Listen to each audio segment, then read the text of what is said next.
Hi, everyone. This week we are going to be diving into egoism and social contract theory. So, let's talk a little bit about our learning objectives first. By the end of the lecture, you should be able to define and distinguish psychological and ethical egoism, which we talked about during our first chapter. Explore the core principles of social contract theory, analyze how egoistic assumptions can underpin social contract theory, and critically evaluate strengths and weaknesses of both theories. So as you read in chapter 1, we're going to come back a little bit to this idea of psychological egoism.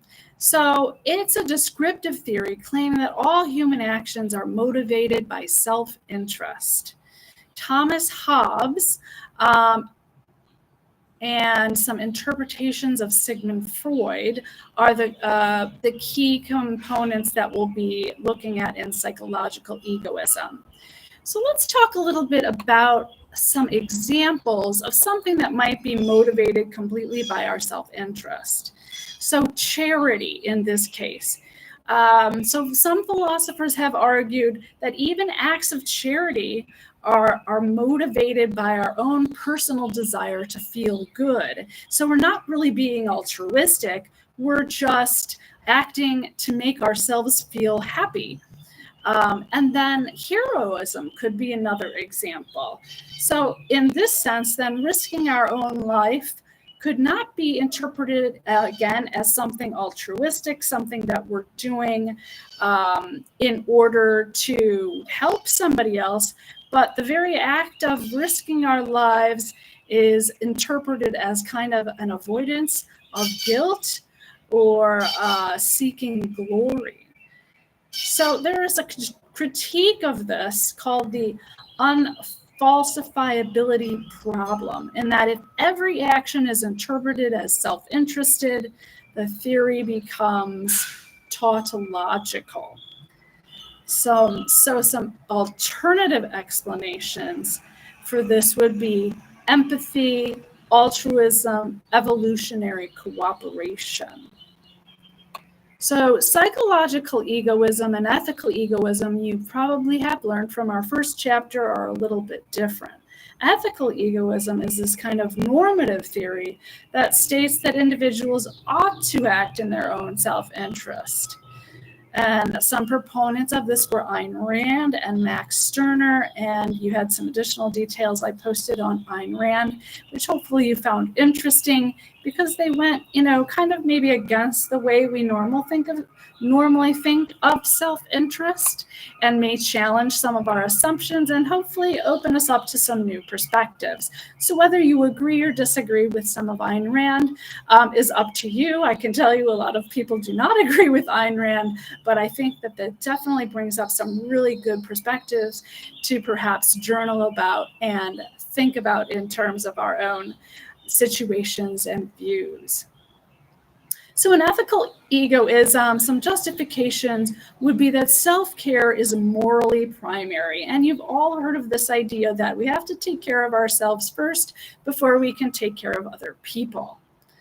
And it respects individual autonomy, and society also benefits when individuals pursue their own good, right? A lot of times, if we're living an unhappy life because we're so focused on pleasing other people and doing things for other people, we don't focus on ourselves and we kind of become miserable people. And then we're not very kind, empathetic, or compassionate. So those are some of the main ideas that come out within ethical egoism. Some critiques then are this moral conflict, that ethical egoism can't resolve conflicts when self-interests clash. So what do you do when self-interests clash?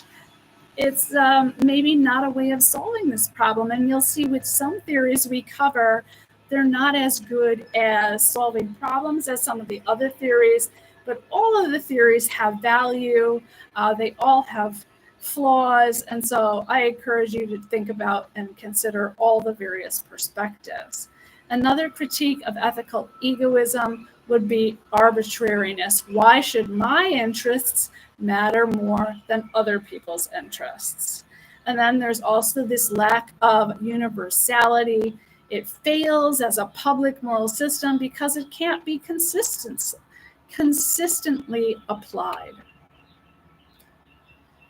And so then if we get into some social contract theory, the core idea of this is that morality arises from this hypothetical state or an actual contract between individuals to form a society.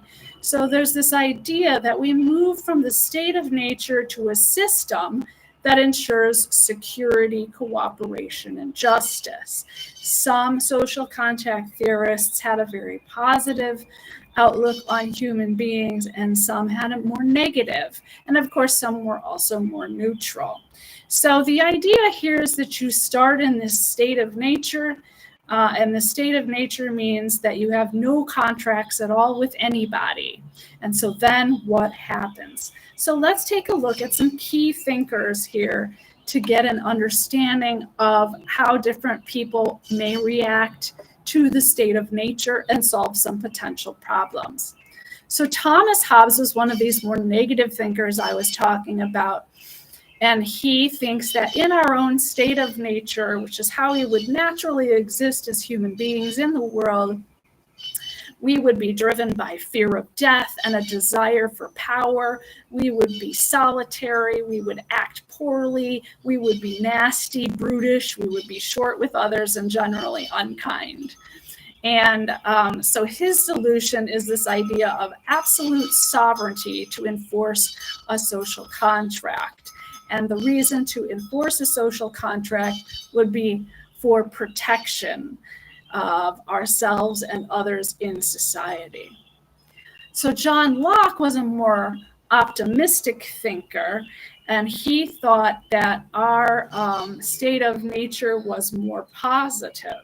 And so he believed that we have natural rights that we're born with, life, liberty, and property, and that a government would exist then to consent to protect these natural rights. And perhaps we wouldn't go outside of those natural rights into some of the other ones, and it might get a little sticky. But we can talk about that in future discussions. So Jean-Jacques Rousseau is also a key player in social contract theory, and he believes that people are good in the state of nature and that it's society that corrupts us. So we're born good, the general will is good as a collective, and he encourages democratic participation. A contemporary key player in social contract theory is John Rawls, and he has some very interesting ideas on what's called the original position and the veil of ignorance. So those principles that we would choose without knowing our social status. So to have this veil of ignorance then would mean that people would not already know who we are in the context of making a social contract, and our social status wouldn't matter. People wouldn't judge us according to where we fall in society, and that we would just naturally choose better position under this veil of ignorance. John Rawls also supported some ideas that include universalizing societal wealth and sharing of things. He would probably be a proponent of universal basic income. He would want to distribute everything equally.